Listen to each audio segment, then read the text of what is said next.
Kembali lagi dengan saya Echan. Di sini saya akan menjelaskan tentang bab 3 yaitu konsep networking models, TCP/IP models, TCP/IP models, application layer, dan lain-lain. Di sini kita masuk yang pertama yaitu konsep networking models. Di sini kita akan membahas konsep model. Kita mengetahui bahwa jaringan komputer mengacu pada perangkat komputasi yang saling terhubung serta dapat bertukar data dan berbagi sumber daya satu sama lain. Nah, angka yang tepat dalam pembelajaran administrasi jaringan kebanyakan vendor lain, baik itu Cisco, Mikrotik, Unix, atau lainnya. Kita perlu menguatkan basic fundamental komputer jaringannya terlebih dahulu. Angka yang tepat bisa mempelajari fundamental dari network komputer ialah dengan mempelajari yang namanya networking model, yang mana pengertian dari networking model itu ialah suatu aturan yang mendefinisikan bagaimana kumpulan perangkat komputasi bisa saling terhubung dan berkomunikasi. Bagaimana cara vendor satu bisa berkomunikasi dengan lainnya, maka dari itu agar bisa saling berkomunikasi dibutuhkanlah yang namanya aturan. Aturan itu disebut dengan networking models. Jadi bagaimana setiap vendor dapat saling berkomunikasi dengan open standard networking models yang tersedia. Untuk saat ini open standard networking models yang tersedia dan terkenal ada dua yaitu model dan OSI model. Lalu bagaimana yang TCP sebelum adanya networking models itu kita lihat pada gambar berikut before open networking exist.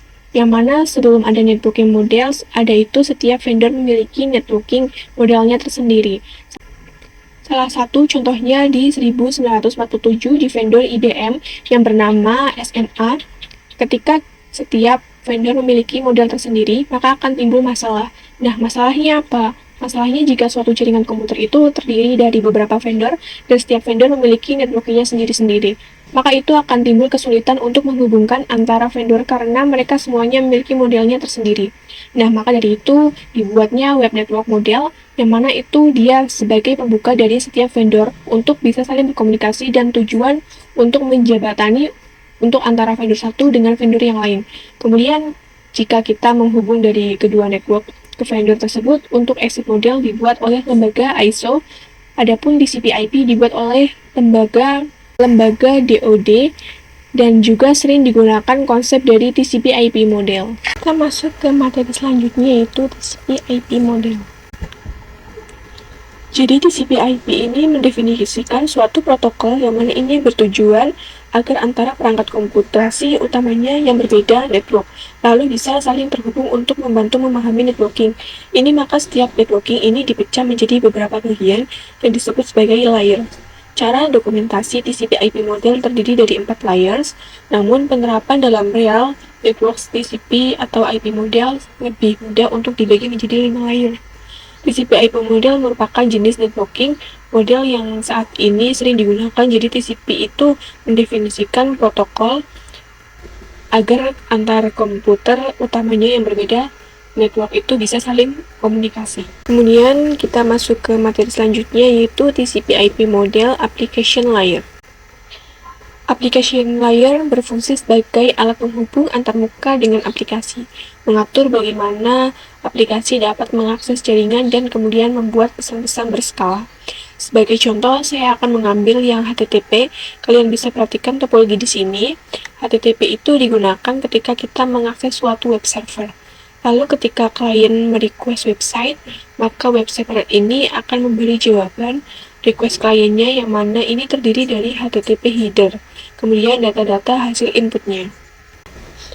Kemudian kita masuk ke materi selanjutnya yaitu TCP/IP model transport layer.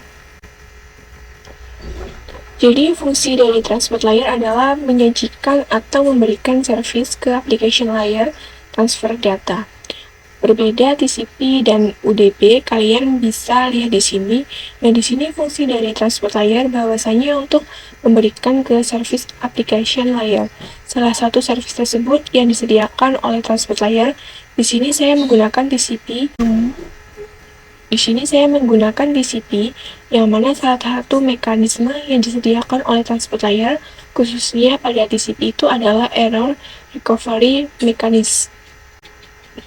Cara kerja dari error recovery ketika kalian merequest website, di sini output dari transport layer terdapat TCP hidden yang nantinya akan diproses dan nantinya akan ditransport ke perangkat jaringan. Lalu di sini ada 3 layer ketiga. Nah, masalahnya adalah bisa saja respon yang diberikan website itu terdapat error, mungkin pada jaringannya. Maka jika jadi kejadian seperti ini akan merequest lagi, jadi pada layer kedua ini akan nanti akan overload. Nanti klien akan merequest lagi dan mengembalikan data yang sudah error. Sedangkan TCP tidak akan peduli ya teman-teman. Nanti akan melakukan request lagi web server, terus nanti web server akan mengapply dengan TCP hidden dan juga user UDP hidden. Ketika nanti terjadi overload, si UDP hidden akan tidak peduli. Kita masuk ke materi selanjutnya, yaitu TCP IP model network layer.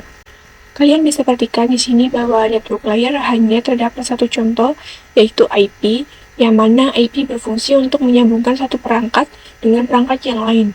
Dan IP menyediakan dua fitur yang sangat penting, yaitu addressing dan routing, yang dimana berfungsi untuk menangani konektivitas dan pemilihan jalur.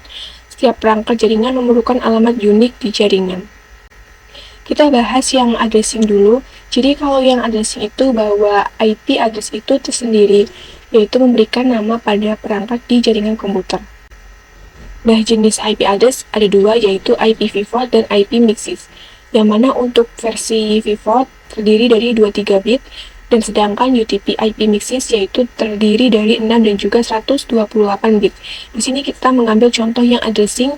Jadi misal pada suatu perangkat memiliki IP 192.168.1.1, memiliki perangkat lainnya memiliki 192.168.1.2. Selama mereka memiliki nama, maka mereka jika keduanya ingin berkomunikasi, tinggal ditujukan pada IP-nya. Kemudian untuk yang routing, itu salah satu fitur yang disediakan pada IP di bagian network layer yang bekerja layaknya kantor pos, mencari rute tercepat untuk sampai tujuan. Kalian bisa lihat di sini contohnya. Routing ini jika kita ingin mengirimkan paket A ke B, itu kan kita akan mencari kantor pos, dan nanti dari kantor pos terdekat kita akan menggunakan router tercepat yang mana bisa mencapai alamat bertuju dengan cepat. Kemudian kita masuk ke materi selanjutnya, yaitu TCP/IP model, data link layer, dan physical layer. Data link layer mendefinisikan protokol yang dibutuhkan pada physical layer.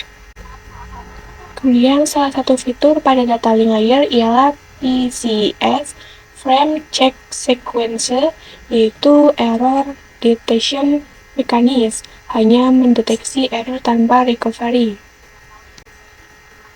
Addressing yang digunakan pada data link adalah MAC address.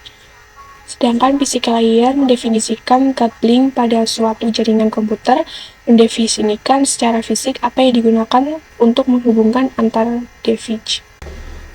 Kemudian kita masuk ke materi selanjutnya, yaitu encapsulation dan decapsulation. Encapsulation itu proses membungkus data dengan header pada data di setiap layernya. Adapun decapsulation itu kebalikannya dari encapsulation. Kemudian kita masuk ke materi yang terakhir, yaitu OSI model. OSI model itu sering digunakan saat ini. Model yang sering digunakan hanya TCP atau IP, karena untuk dari sisi perkembangan protokolnya atau modelnya, TCP IP lebih domain dibandingkan OSI layer. Biasa dipelajari karena mudah dipahami. Sebelum networking model ada, setiap vendor membuat atau memiliki networking modelnya masing-masing. Karena setiap vendor network model yang berbeda-beda, maka komunikasi antar vendor sulit dilakukan. Jadi usaha untuk membangun suatu jaringan komputer sangat besar. Baiknya vendor tadi itu, bagaimana upaya agar tetap bisa berkomunikasi dengan baik antar vendor satu dengan vendor yang lainnya. Oleh karena itu, dibuatlah sebuah model atau sebuah standar atau spesifikasi minimum oleh OSI, International Organization of Standardization, pada tahun 1984, yaitu dengan nama OSI. Bisa juga disebut OSI 7 Layer Model. Oke, segitu saja pembahasan dari saya.